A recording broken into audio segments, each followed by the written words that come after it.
أعوذ بالله من الشيطان الرجيم بسم الله الرحمن الرحيم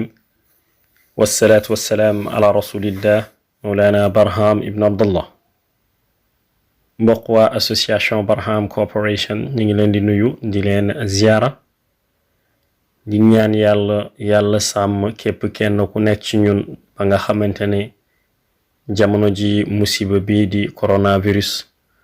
du jot ci kenn ci ñun ci barkeen ci yàlla Muhammad sallallahu alayhi wa sallam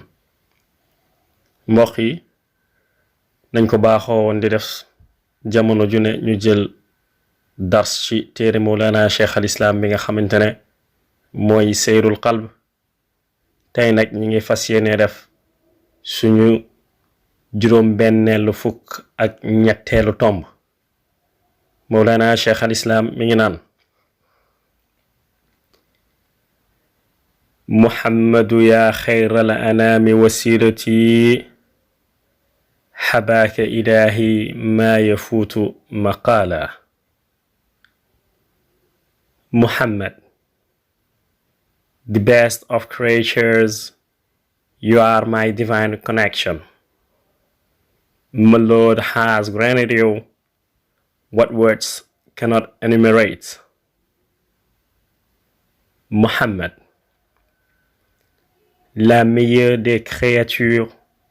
vous êtes ma connexion divine. Mon Seigneur vous a octroyé ce que des paroles ne peuvent énumérer. mbokk yi Abal Faydu Tijaani Barham ibnu Abdullah mu ne Muhammad yow yeneen ci yàlla Muhammad sallallahu alayhi wa sallam yaa xayral anaami yow mi nga xamante ne yaa gën ci mboolem mbindeef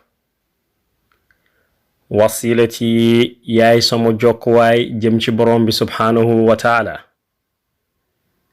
xabaaka may na la ilaahi boroom sama maa yafuutu loo xamante ne dana kawe maqaala wax mbokki cheikh al islaam alxaaji ibrahim ñas mu ne yow yeneen ci yàlla muhammad sallallahu alayhi wa sallam yow mi nga xam ni yaa gën ci mbindeef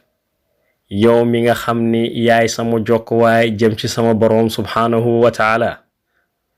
ca dëgg-dëgg boroom sama te moo di yàlla